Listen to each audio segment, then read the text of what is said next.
एक बार पार्वती जी ने गणेश जी से पूछा कि अगहन कृष्ण चतुर्थी संकटा कहलाती है, उस दिन किस गणेश की पूजा किस रीति से करनी चाहिए। गणेश जी ने उत्तर दिया कि हे हिमालय नंदनी, अगहन में पूर्वोक्त रीति से गजानन नामक गणेश की पूजा करनी चाहिए। पूजन के बाद अर्घ्य देना चाहिए। दिन भर व्रत रहकर पूजन के बाद ब्राह्मण को भोजन कराकर जौ, तिल, चावल, चीनी और घृत का शाकला बनाकर हवन कराएं तो वह अपने शत्रु को वशीभूत कर सकता है। इस संबंध में हम एक प्राचीन इतिहास सुनाते हैं। प्राचीन काल में त्रेतायुग में दशरथ नामक एक प्रतापी राजा थे। वे राजा आखेट प्रिय थे। एक बार अनजाने में ही उन्होंने एक श्रवण कुमार नामक ब्राह्मण का आखेट में वध कर दिया। उस ब्राह्मण के अंधे माँ बाप ने राजा को शाप दिया कि जिस प्रकार हम लोग पुत्रशोक में मर रहे हैं, उसी भांति तुम्हारा भी पुत्रशोक में मरण होगा। इससे राजा को बहुत चिंता हुई। उन्होंने पुत्रेष्टि यज्ञ कराया। फलस्वरूप जगदीश्वर ने राम रूप में अवतार लिया। भगवती लक्ष्मी जानकी के रूप में अवतरित हुई। पिता की आज्ञा पाकर भगवान राम, सीता और लक्ष्मण सहित वन को गए, जहां उन्होंने खरदूषण आदि अनेक राक्षस व राक्षसियों का वध किया। इससे क्रोधित होकर रावण ने सीताजी का अपहरण कर लिया। सीताजी की खोज में भगवान राम ने पंचवटी का त्याग कर दिया और ऋषिमुख पर्वत पर पहुंचकर सुग्रीव के साथ मैत्री की। तत्पश्चात सीताजी की खोज में हनुमान आदि वानर तत्पर हुए। ढूंढते ढूंढते वानरों ने गिद्धराज संपाति को देखा।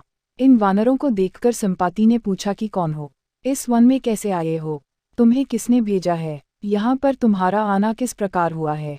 संपाति की बात सुनकर वानरों ने उत्तर दिया कि भगवान विष्णु के अवतार दशरथ नंदन राम जी, सीता और लक्ष्मण जी के साथ दंडकवन में आए हैं।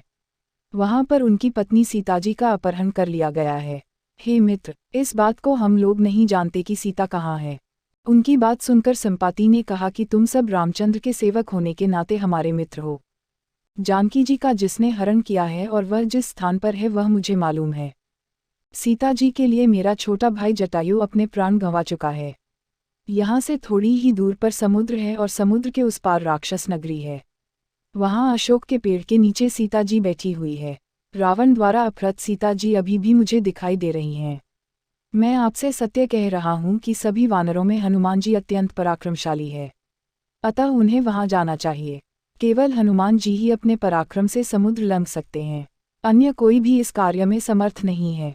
संपाति की बात सुनकर हनुमान जी ने पूछा कि हे संपाति, इस विशाल समुद्र को मैं किस प्रकार पार कर सकता हूँ।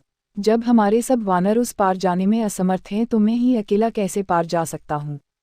हनुमान जी की बात सुनकर संपाति ने उत्तर दिया कि हे मित्र, आप संकटनाशक गणेश चतुर्थी का व्रत कीजिए।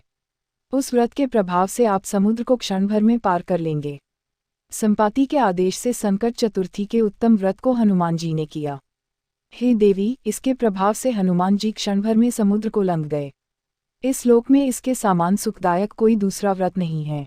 श्री कृष्ण जी कहते हैं कि महाराज युधिष्ठिर, आप भी इस व्रत को कीजिए। इस व्रत के प्रभाव से आप क्षण भर में अपने शत्रुओं को जीतकर संपूर्ण राज्य के अधिकारी बनेंगे। भगवान कृष्ण का वचन सुनकर युधिष्ठिर ने गणेश चतुर्थी का व्रत किया। इस व्रत के प्रभाव से वे अपने शत्रुओं को जीतकर राज्य के अधिकारी बन गए। मार्गशीर्ष मास गणेश चतुर्थी व्रत पूजन विधि।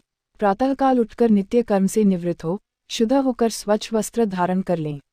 श्री गणेश जी का पूजन पंचोपचार धूप, दीप, नैवेद्य, अक्षत, फूल विधि से करें।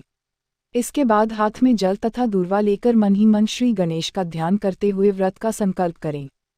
मम सर्वकर्म सिद्धये सिद्धिविनायक पूजनमः करिष्ये। अब कलश में जल भरकर उसमें थोड़ा गंगा जल मिलाएं। कलश में दूर्वा, सिक्के, साबुत हल्दी रखें। उसके बाद लाल कपड़े से कलश का मुख बांध दें। कलश पर गणेश जी की प्रतिमा स्थापित करें। पूरे दिन श्री गणेश जी के मंत्र का स्तवन करें। संध्या को दोबारा स्नान कर शुद्ध हो जाएं। श्री गणेश जी के सामने सभी पूजन सामग्री के साथ बैठ जाएं। विधि विधान से गणेश जी का पूजन करें। वस्त्र अर्पित करें। नैवेद्य के रूप में 10 लड्डू अर्पित करें। चंद्रमा के उदय होने पर चंद्रमा की पूजा कर अर्घ्य अर्पण करें। उसके बाद गणेश चतुर्थी की कथा सुने अथवा सुनाएं। जौ, चावल, चीनी, तिल व घी से हवन करें। तत्पश्चात गणेश जी की आरती करें। 5 लड्डू प्रसाद के रूप में बांट दें और शेष 5 अगले दिन ब्राह्मण को दान में दें।